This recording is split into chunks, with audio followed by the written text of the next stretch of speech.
یہ ہماری اپنی کہانی ہے، لیکن ہمیں یاد نہیں۔ جب ہم اس دنیا میں آئے تھے، بچے تھے، عاجز تھے، بھوک لگتی تھی تو چل کر ماں کے پاس نہیں جا سکتے تھے، اس لیے روتے تھے، اور پھر ماں لپک کر ہم تک پہنچ جاتی تھی۔ اس تجربہ کے پیچھے ایک حساس سائنس ہے۔ MRI اسکینز کی تحقیق سے پتہ چلتا ہے کہ بچے کے رونے کی آواز ماں کے کانوں کے پردوں کے ساتھ ہوتی ہوئی دماغ تک پہنچتی ہے، اور پھر ایک اتنا چھوٹا سا گلینڈ جس کا نام پوسٹیریئر پیچیوٹری ہے، وہاں سے ایک ہارمون نکلتا ہے آکسیٹوسن، جو خون کے دوران کے ساتھ ماں کی چھاتیوں میں دودھ اتر آتا ہے۔ یہ عمل چند سیکنڈز میں مکمل ہو جاتا ہے، اور یہ ماں کے اختیار میں بھی نہیں۔ ماں اور بچے کا یہ تعلق ایک تمثیل ہے۔ اللہ تعالیٰ تو لم یلد و لم یولد ہے، لیکن اس تمثیل میں شاید آج ہمیں ہستی باری تعالیٰ کا زندہ ثبوت مل جائے۔ عموماً جب ہستی باری تعالیٰ کے دلائل کی بات ہوتی ہے تو ایسا محسوس ہوتا ہے جیسے کسی دہریے کو بحث میں ہرانا ہمارا مقصد ہے، لیکن اگر حضور انور اید اللہ تعالیٰ بنصر العزیز کے پچھلے 2 سال کی ورچوئل ملاقاتوں کو سنیں تو حضور اقدس بار بار فرما رہے ہیں کہ ہمیں پہلے اپنے بچوں کو سنبھالنا ہے تاکہ وہ ان دہریوں کے چنگل میں نہ آ جائیں۔ اس ارشاد کے تحت آج کی گفتگو اپنے بچوں اور اپنے بڑوں سے ہے، اور یہ گفتگو ہمیں قرآن شریف کی روشنی میں کرنا ہے۔ کوئی کہہ سکتا ہے کہ ہمارے دہریے دوست قرآن کی بات کو کیوں مانیں گے؟ ٹھیک ہے، لیکن ہم قرآن کو اس لیے پیش کرتے ہیں کہ یہ سائنسی تقاضوں پہ پورا اترتا ہے۔ یہ خدا کی طرح چھپی ہوئی چیز نہیں، اس کا مشاہدہ کیا جا سکتا ہے، اس کے دلائل کو تجربے سے گزارا جا سکتا ہے۔ 7ویں صدی کا قرآن آج بھی آپ استنبول کے ٹاپ کیپی محل میں جا کے ہاتھ میں تھاما جا سکتا ہے، اور کوئی دہریہ بھی یہ نہیں کہے گا کہ ہم نے پچھلے 500-600 سال کی سائنسی دریافتوں کو قرآن میں بعد میں داخل کر دیا ہے۔ دیکھیں، اسلام احمدیت کو سائنس سے یا سوالوں سے ڈر نہیں لگتا۔ ہم نے تو سائنس میں بہت ترقی کرنی ہے۔ خلیفۃ المسیح نے تو نوبل انعام کو کم از کم ہدف کے طور پہ مقرر فرمایا ہے، لیکن ہمیں پوری سائنس چاہیے، یہ آدھی سی متکبرانہ سائنس نہیں۔ اس لیے جیسے جیسے ہمارے بچے اسکولوں میں اپنی کلاسوں میں آگے جائیں، ہمارا فرض ہے، والدین کا فرض ہے کہ ہم انہیں یہ بتائیں کہ بہت سے سائنسی حقائق قرآن شریف 1400 سال پہلے بیان فرما چکا ہے۔ حضرت مسلم موعود رضی اللہ عنہ کے الفاظ میں ہم اپنے بچوں کو یہ بتائیں کہ قرآن خدا کا قول ہے اور سائنس خدا کا فعل۔ آپ میں سے کوئی پرائمری اسکول کے بچے ہوں گے، ہو سکتا ہے آپ پڑھ رہے ہوں کہ تقریباً 500 سال پہلے گیلیلیو، کپرنیکس، کیپلر جیسے سائنسدانوں نے یہ دریافت کیا تھا کہ زمین اور سورج ساکت نہیں بلکہ اپنے مدار میں گردش کر رہے ہیں۔ لیکن کیا ہمارے بچوں کو یہ بھی پتہ ہے کہ یہ حقیقت قرآن شریف نے 1400 سال پہلے بیان فرما دی؟ اللہ تعالیٰ سورہ انبیاء میں فرماتا ہے وہی ہے جس نے رات اور دن اور سورج اور چاند کو پیدا کیا، یہ سب اپنے اپنے مدار میں رواں دواں ہیں۔ سیکنڈری اسکول کے بچے بایولوجی یا فزکس میں پڑھ رہے ہوں گے کہ قدرت میں ہر چیز کا جوڑا یا پیئرز موجود ہیں، جیسے پھولوں کے نر حصہ کو سٹیمنز کہتے ہیں اور مادہ حصہ کو پسٹلز۔ لیکن کیا ہم نے اپنے بچوں کو یہ بتایا ہے کہ سینکڑوں سال پہلے اللہ تعالیٰ نے سورہ یاسین میں فرمایا پاک ہے وہ ذات جس نے ہر قسم کے جوڑے پیدا کیے، اس میں سے بھی جس کو زمین اگاتی ہے اور خود ان کی جانوں میں سے بھی، اور ان چیزوں میں سے بھی جن کو وہ نہیں جانتے۔ یہ آخری حصہ قابل غور ہے، ان چیزوں میں سے بھی جن کو وہ نہیں جانتے۔ جب یہ آیت نازل ہوئی تھی تو ہم نہیں جانتے تھے، دنیا نہیں جانتی تھی کہ میٹر یعنی مادہ کا جوڑا اینٹی میٹر ہے۔ پال ڈیراک نے 1933 میں اسے دریافت کر کے نوبل انعام حاصل کیا۔ دنیا نہیں جانتی تھی کہ ایک ایٹم کے اندر پروٹونز اور نیوٹرونز ہیں۔ رادرفورڈ اور شیڈوک نے 1919 اور 1932 میں انہیں دریافت کیا۔ دنیا نہیں جانتی تھی کہ ان پروٹونز اور نیوٹرونز کے اندر سب اٹامک پارٹیکلز ہیں جنہیں کوارکس کہتے ہیں۔ زیلمن اور سویگ نے 1964 میں کوارکس کو دریافت کیا۔ آپ سوچ سکتے ہیں کہ ایک ریت کے ذرے میں 45 کروڑ کوارکس کے جوڑے ہیں۔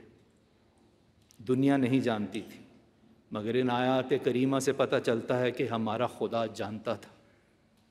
ایک طرف رادرفورڈ، ڈیراک، گیلیلیو، کوپرنیکس، گیلمن، شیڈوک، ان جیسے لاکھوں پاؤنڈز کی لیبارٹریز میں کام کرنے والے نوبل انعام جیتنے والے سائنسدان، اور دوسری طرف عرب کے صحراؤں میں ایک امی رسول صلی اللہ علیہ وسلم جو لکھنا پڑھنا نہیں جانتا۔ اگر اس کائنات کا کوئی خالق نہیں، کوئی خدا نہیں، تو کس نے یہ سائنسی راز رسول اللہ صلی اللہ علیہ وسلم پہ کھول دی؟ اور اگر یہ محض اتفاق ہے تو ہمیں دوسری مذہبی کتابوں میں اس کثرت سے ایسے اتفاق کیوں نہیں ملتے؟ کالج جانے والے وہ بچے جو سمندروں کی سائنس پڑھ رہے ہیں، جسے ہم اوشناگرافی کہتے ہیں، وہ جانتے ہیں کہ سمندر کو 3 حصوں میں تقسیم کیا ہے سائنسدانوں نے۔ پہلی زون کو یوفوٹک زون کہتے ہیں، جو پہلے 200 میٹر تک ہے، جہاں تک روشنی سرایت کرتی ہے۔ اگلی زون کو ڈسفوٹک زون کہتے ہیں، جو 200 سے 1000 میٹر تک ہے، جہاں تھوڑی تھوڑی روشنی ہے۔ لیکن تیسری زون ایفوٹک زون میں مکمل اندھیرا ہے۔ اللہ تعالیٰ سورہ نور میں فرماتا ہے، یا ان کے اعمال اندھیروں کی طرح ہیں جو گہرے سمندر میں ہوں، جس کو موج کے اوپر ایک اور موج نے ڈھانپ رکھا ہو۔ جب 2012 میں جیمز کیمرن بحر الکاہل کی تہہ تک گیا تو اس کا خیال تھا کہ وہ عجیب و غریب مچھلیاں دیکھے گا۔ اس نے کیا دیکھا؟ گھپ اندھیرا۔ ماہر تیراک بھی یہ بتاتے ہیں کہ سمندر کی گہرائیوں میں اتنا اندھیرا ہے کہ انسان کو اپنا ہاتھ نظر نہیں آتا۔ اللہ تعالیٰ سورہ نور ہی میں فرماتا ہے، جب وہ اپنا ہاتھ نکالتا ہے تو اسے دیکھ نہیں سکتا۔ حضرت صلی اللہ علیہ وسلم نے سمندروں کا سفر نہیں کیا۔ اگر قرآن کریم خدا کا کلام نہیں تو اس امی رسول کو سمندروں کی تہوں میں چھپے اندھیرے کس نے دکھائے؟ اور کچھ چیزیں ایسی ہیں جن کے بارے میں سائنس کہتی ہے کہ ہم انہیں نہیں دیکھ سکتے، لیکن قرآن کہتا ہے تم انہیں دیکھو گے۔ اللہ تعالیٰ سورہ انبیاء میں فرماتا ہے، اَوَلَمْ يَرَ الَّذِينَ كَفَرُوا أَنَّ السَّمَاوَاتِ وَالْأَرْضَ كَانَتَا رَتْقًا فَفَتَقْنَاهُمَا۔ کیا انہوں نے نہیں دیکھا جنہوں نے کفر کیا کہ آسمان اور زمین دونوں بند تھے، بس ہم نے انہیں کھول دیا؟ یہ آیت بگ بینگ اور بلیک ہولز کی پیشگوئی کرتی ہے، لیکن مزید غور کریں تو ایک لطیف نقطہ سمجھ میں آتا ہے۔ اللہ تعالیٰ فرما رہا ہے، اولم یرا، کیا انہوں نے نہیں دیکھا؟ صرف 10 سال پہلے تک سائنسدانوں کا خیال تھا کہ بلیک ہولز کو نہیں دیکھا جا سکتا کیونکہ اس میں سے روشنی بھی باہر نہیں نکلتی، لیکن پھر 4 سال پہلے ایونٹ ہورائزن ٹیلیسکوپس کے ذریعے سائنسدانوں نے بلیک ہولز کو بھی دیکھ لیا، اور ان کی تصاویر نیشنل جیوگرافکس اور باقی رسالوں میں ہم سب نے بھی دیکھ لی۔ اولم یرا، کیا یہ سب دیکھ کر بھی ہم ہستی باری تعالیٰ کو ماننے سے انکار کر دیں، جس نے 1400 سال پہلے ان رازوں کی نشاندہی فرما دی تھی؟ دیکھیں، بچے جوان ہو جائیں، ان کی شادیاں ہو جائیں، اللہ انہیں اولاد سے نواز دے، تب بھی ہستی بارہ تعالیٰ کے قرآنی دلائل ان کی رہنمائی کرتے رہتے ہیں۔ اولاد نرینہ کی خواہش تو ایک فطری امر ہے، اس میں تو کوئی قباحت نہیں، لیکن ایسی ماؤں کو تانے دینا، تکلیفیں دینا جنہیں اللہ تعالیٰ نے صرف بیٹیوں سے نوازا ہو، یہ تو ظلم ہے۔ لیکن 20ویں صدی کے شروع میں بہت سے سائنسی تجربات سے یہ ثابت ہو گیا کہ ہونے والے بچے کی جنس کا تعلق تو مرد کے جرثومے یا کروموزوم سے ہے، عورت کا تو اس میں کوئی دخل ہی نہیں۔ مغربی دنیا کے لیے یہ ایک حیران کن سائنسی انکشاف تھا، لیکن قرآن تو 1400 سال سے ان مظلوم ماؤں کے حق میں کھڑا تھا۔ اللہ تعالیٰ سورہ نجم میں فرماتا ہے اسی نے نطفہ سے نر اور مادہ کو پیدا کیا۔ بیٹیوں، بہوؤں، ماؤں پر ظلم کرنے والے یہ سوچ لیں کہ ایک دن اس خدا کو حساب دینا ہے۔ بہت سی مثالیں ہیں جہاں اللہ تعالیٰ نے کوئی بات قرآن شریف میں بیان کی اور سائنس نے سینکڑوں سال بعد اسے دریافت کیا۔ پہاڑ ساکت نہیں بلکہ بادروں کی طرح چل رہے ہیں، سورہ نمل۔ ہم نے پانی سے ہر چیز کو زندہ چیز کو پیدا کیا، سورہ انبیاء۔ جلد سب سے زیادہ درد کو محسوس کرتی ہے، سورہ نساء۔ جنینیت یا ایمبریولوجی کی تفصیل، سورہ مومنون۔ جینیٹک انجینئرنگ، سورہ نساء۔ کشش ثقل، سورہ رعد۔ ایسڈ رین، سورہ واقعہ۔ واٹر سائیکل، سورہ زاریات۔ اور کئی آیات ہیں جو نظریہ ارتقاء یا ایوولوشن کی جزوی تائید کرتی ہیں۔ قرآن شریف نے تو ہستی باری تعالیٰ کے دلائل کا انبار لگا دیا ہے۔ ہستی باری تعالیٰ کے دلائل تو پھیلا دیے ہیں قرآن نے، آسمانوں میں بھی اور سمندروں کی تہوں میں بھی، چاند اور سورج میں بھی اور ریت کے ذروں میں بھی۔ ہستی باری تعالیٰ کی دلیل تو ہر وہ احمدی ہے آپ میں سے جس نے قبولیت دعا کا ذاتی تجربہ کیا ہے۔ ہستی باری تعالیٰ کا ثبوت تو یہ جماعت ہے، ہر نبی کی جماعت ہے، جو ایک بچے کی طرح کمزور ہوتے ہوئے دنیا کی سب طاقتوں کو ہرا دیتی ہے۔ صرف دیکھنے والی آنکھ چاہیے۔ خدا کے ثبوت تو ہر طرف ہیں۔ اللہ تعالیٰ سورہ حدید میں فرماتا ہے وَهُوَ مَعَكُمْ أَيْنَمَا كُنْتُمْ، وہ تمہارے ساتھ ہوتا ہے جہاں کہیں بھی تم ہو۔ لیکن تقریباً 25 سال کی دنیاوی تعلیم کے بعد افسوس ہے کہ ہم بڑے ہو جاتے ہیں، یا شاید ہماری انا بڑی ہو جاتی ہے، جس کی طرف کل خلیفۃ المسیح نے ہمیں افتتاحی خطاب میں توجہ دلائی۔ بچوں کی طرح رونے کی بجائے ہم کچھ بڑوں کی طرح بحث کرنے لگتے ہیں، اور کچھ نوجوان آدھی سی سائنس پڑھ کر سمجھتے ہیں کہ اب انہیں اپنے حقیقی خالق کی ضرورت نہیں رہی۔ اس کے بارے میں کوانٹم فزکس کا ایک بانی ورنر ہائزنبرگ کہتا ہے سائنس کے گلاس سے پہلا گھونٹ پیتے ہی آپ بحریہ ہو جائیں گے، لیکن اسی گلاس کے پیندے میں خدا آپ کا انتظار کر رہا ہے۔ سائنس کے گلاس سے پہلا گھونٹ پی کر کچھ لوگ سوال کرتے ہیں کہ کائنات خدا نے بنائی تو پھر وہ خدا کہاں ہے؟ سائنسی تجربات کی طرح ہمیں نظر کیوں نہیں آتا؟ یہ تو ایسے ہی ہے جیسے ماں کے پیٹ میں ایک بچہ یہ سوال کرے کہ میری ماں کہاں ہے؟ نظر کیوں نہیں آتی؟ حالانکہ ماں تو ہر طرف ہے۔ جیسے الیکٹرو میگنیٹک اسپیکٹرم کی شعاعیں ہمارے ہر طرف پھیلی ہیں، لیکن کیا آپ جانتے ہیں کہ انسان کی آنکھ ان 1000 اگر شعاعیں ہوں تو ان میں سے 996 کو نہیں دیکھ سکتی۔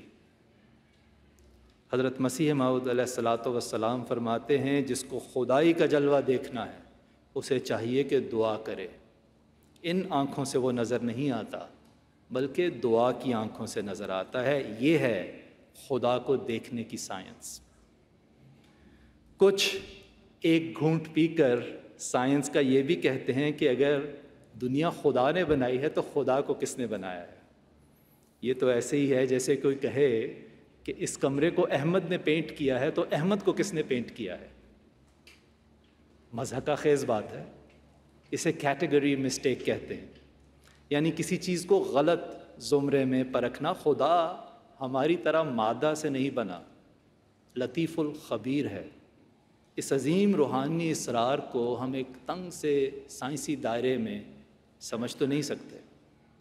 بات یہ ہے کہ کچھ نوجوان دہریت کی طرف اس لیے بھی جاتے ہیں کیونکہ انہیں لگتا ہے کہ اس میں آزادی ہے، نہ نماز کی ضرورت، نہ قرآن کی حاجت، نہ پردے کی فکر، نہ شراب کی، جو چاہو کرو۔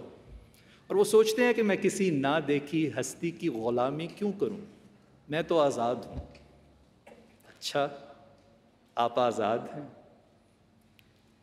ہستی باری تعالیٰ کے منکرین تو بدترین سب سے بڑے غلام، اگر سوچیں تو فیس بک لائکس کے غلام، یوٹیوب ویوز کے غلام، ری ٹویٹس کے غلام، مال کی ہوس کے غلام، باس کی خوشامد کے غلام، اپنے ہی نفس کے غلام، فلمی اداکاروں کے، فن پاروں کے، گلوکاروں کے غلام، جیسے حضرت خلیفۃ المسیح الرابع رحمہ اللہ نے 27 برس پہلے جلسہ سالانہ برطانیہ ہی میں فرمایا تھا،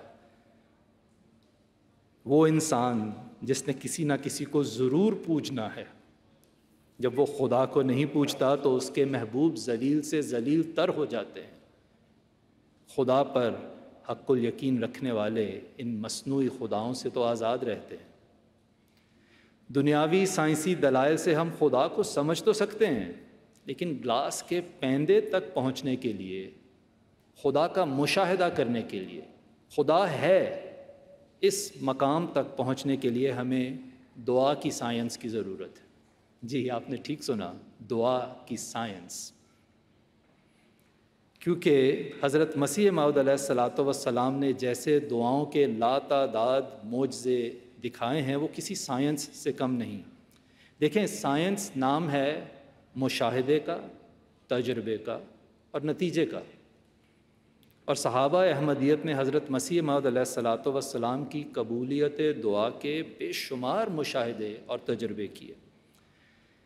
ایک دفعہ حیدرآباد دکن سے ایک لڑکا عبد الکریم قادیان پڑھنے کے لیے آیا۔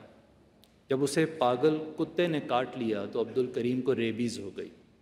قادیان سے 300 کلومیٹر دور کسولی میں ایک بڑا مشہور ریبیز کا ہسپتال تھا جس کا نام تھا پیسچر سینٹر، وہاں اس کو بھجوایا گیا علاج کے لیے۔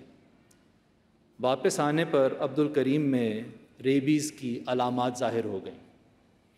دوبارہ پیسچر سینٹر میں تار بھیجی گئی اور وہاں سے جواب آیا، sorry nothing can be done for Abdul Karim. ہمیں افسوس ہے کہ اب عبد الکریم کے لیے کچھ نہیں کیا جا سکتا، دنیاوی سائنس نے جواب دے دیا۔ لیکن حضرت مسیح موعود علیہ الصلاۃ والسلام فرماتے ہیں تب میرا دل اس کے لیے سخت درد اور بے قراری میں مبتلا ہوا۔ آپ علیہ السلام کی درد مندانہ دعاؤں سے عبد الکریم کو نہ صرف اللہ تعالیٰ نے معجزانہ رنگ میں شفا بخشی، بلکہ موت کے منہ پر کھڑا عبد الکریم 28 سال تک اور زندہ رہا۔ خاکسار کو اللہ تعالیٰ نے 25,000 سے زیادہ پیچیدہ انفیکشس ڈیزیز کے مریضوں کا علاج کرنے کی توفیق عطا فرمائی ہے۔ میں یہ مکمل اعتماد سے آپ کو کہہ سکتا ہوں کہ آج 125 سال کے بعد بھی اگر کسی شخص کو، ان ویکسینیٹڈ انسان کو، ریبیز کے مرض کی علامات ظاہر ہو جائیں تو آج بھی موت 100% یقینی ہے۔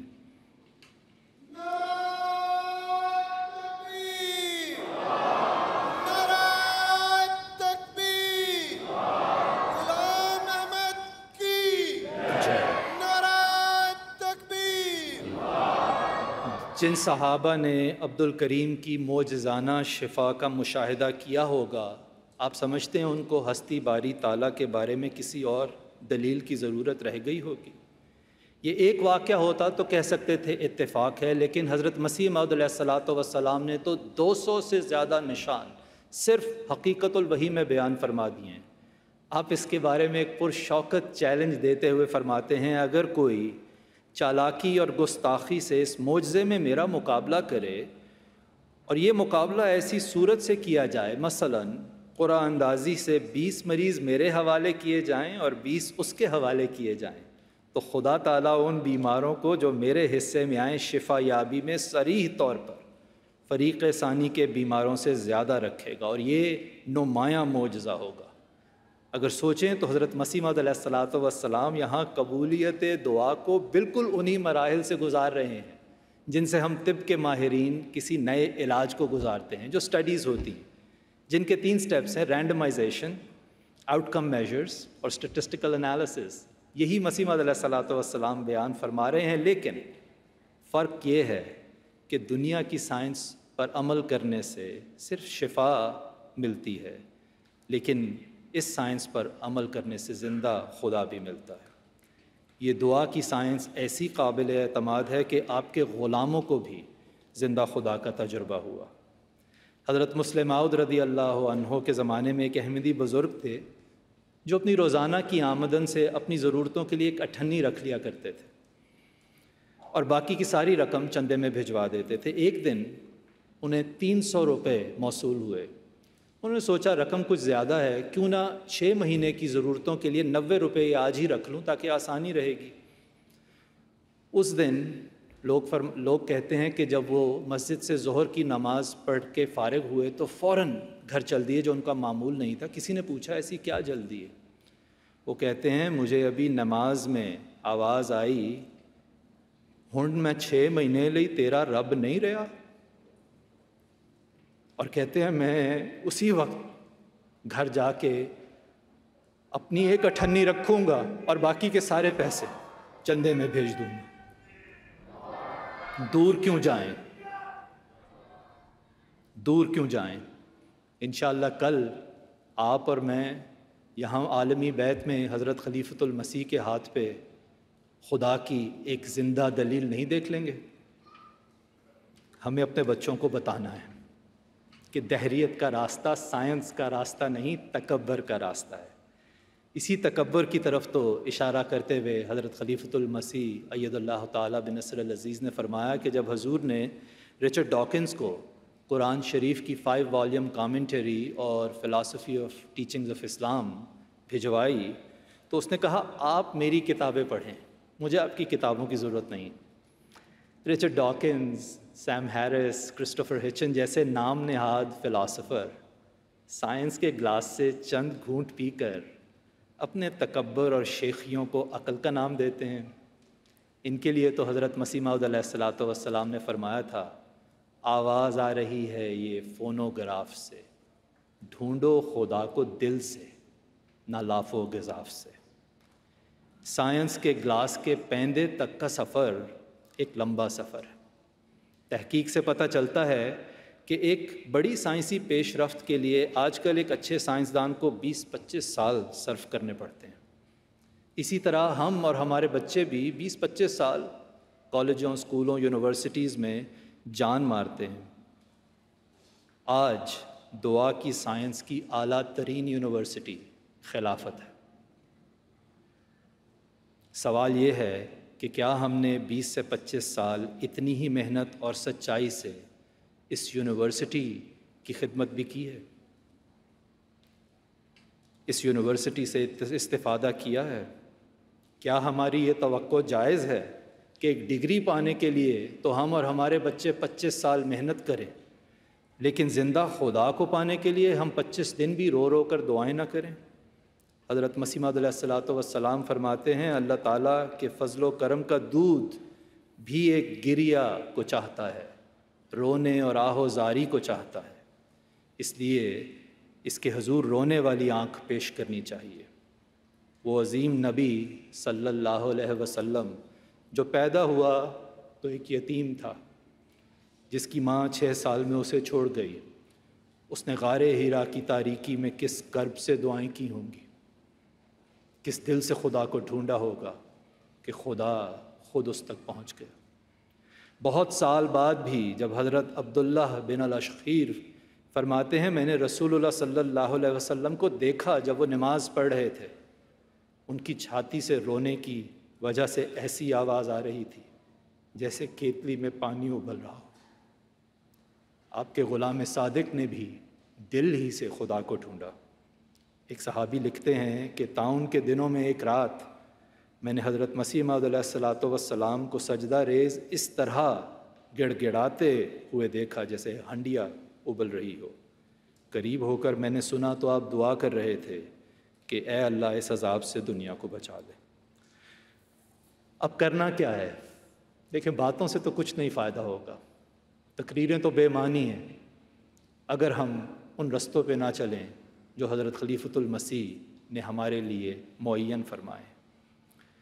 پہلا کام تو یہ ہے، 2 کام کرنے۔ پہلا کام تو یہ ہے کہ ہماری عمر کتنی ہی بڑی ہو جائے، خدا کے حضور ہمیں اسی کمزور عاجز بچے کی طرح حاضر ہونا ہے، اپنی کہانی یاد کرنی ہے۔ بھولنی نہیں۔ جب بچپن میں بھوک لگتی تھی تو ہم ماں پر شک تو نہیں کرتے تھے، بحث تو نہیں کرتے تھے، اس کی موجودگی کا انکار نہیں کرتے تھے، اور زیادہ روتے تھے اور اونچا روتے تھے۔ ہمارے پاس ماں تک پہنچنے کی طاقت نہیں تھی، لیکن ماں ہماری چیخیں سن کر ہم تک پہنچ جاتی تھی، اور اتنا سا تھا ماں کی رحمت کا منبع پوسٹیریئر پیچیٹری۔ اللہ تعالیٰ کی رحمت لامتناہی ہے، اور وہ فرماتا ہے لا تدرکہ الابصار وہو یدرک الابصار۔ نظریں اس تک نہیں پہنچ سکتی، لیکن وہ نظروں تک پہنچتا ہے۔ نمازوں میں رو رو کر دعائیں مانگنی ہیں، ضرورت پڑنے پر خود استخارہ بھی کرنا ہے، کیونکہ حضرت مسیح موعود علیہ الصلوۃ والسلام فرماتے ہیں قبولیت دعا ہستی باری تعالیٰ کی زبردست دلیل ہے۔ کالج کی سائنس پر جتنا وقت ہم دیتے ہیں، دعا کی سائنس پر بھی دیں، ہستی باری تعالیٰ کے سارے سوال حل ہو جائیں۔ اور دوسرا کام یہ ہے کہ اپنے نمونے سے دنیاوی علم کے ساتھ ساتھ اپنے بچوں کو نماز اور قرآن کی طرف بلانا ہے۔ بچوں اس کرکٹ میچ سے پہلے نماز پڑھ لیتے ہیں، اچھا اس نیٹ فلکس شو کو شروع کرنے سے پہلے قرآن کی تلاوت کر لو۔ یاد رکھیں کہ عیسائیت سے دہریہ ہونے والوں میں اور اسلام سے دہریہ ہونے والوں میں ایک بڑا واضح فرق ہے۔ عیسائی جب بائبل کو غور سے پڑھتے ہیں تو دہریت کی طرف چلے جاتے ہیں، مسلمان جب قرآن کو غور سے نہیں پڑھتے تو دہریت کی طرف چلے جاتے ہیں۔ حضرت مسیح موعود علیہ الصلوۃ والسلام فرماتے ہیں سائنس 1000 ترقی کر لے، قرآن پر غالب نہیں آ سکتی۔ اگر ایک محنتی سائنسدان کی طرح کئی سال تک ہمیں ان بنیادی باتوں پر عمل کرنے کی توفیق عطا ہو جائے، یہ باتیں جن کی طرف حضور انور ہمیں کب سے بلا رہے ہیں، تو اللہ کے فضل سے شاید وہ مقام عطا ہو جائے جس کے بارے میں حضرت مسلم موعود رضی اللہ عنہ نے فرمایا تھا کہ ہم خدا کے ہو جائیں اور خدا ہمارا ہو جائے۔ ہم خدا کو دیکھیں اور دنیا ہم میں خدا کو دیکھے، تب انشاءاللہ کسی دہریے سے بحث کرنے کی ضرورت ہی نہیں رہے گی، کیونکہ احمدیت کا مقصد دماغوں کو ہرانا نہیں، دلوں کو جیتنا ہے۔ یہ راستہ لمبا ہے، یہ راہ تنگ ہے، پہ یہی ایک راہ ہے۔ ہم نے مایوس نہیں ہونا، اس لیے اب حضرت مسیح موعود علیہ الصلوۃ والسلام کے پر امید الفاظ سے اس گفتگو کو مکمل کرتے ہیں۔ حضور فرماتے ہیں ایک بچہ جب بھوک سے بےتاب ہو کر دودھ کے لیے چلاتا اور چیختا ہے تو ماں کے پستان میں دودھ جوش مار کر آ جاتا ہے۔ بچہ دعا کا نام بھی نہیں جانتا، لیکن اس کی چیخیں دودھ کو کیوں کر کھینچ لاتی ہیں؟ کیا ہماری چیخیں جب اللہ تعالیٰ کے حضور ہوں تو وہ کچھ بھی کھینچ کر نہیں لا سکتی؟ آتا ہے اور سب کچھ آتا ہے، مگر آنکھوں کے اندھے جو فاضل اور فلاسفر بنے بیٹھے ہیں وہ دیکھ نہیں سکتے۔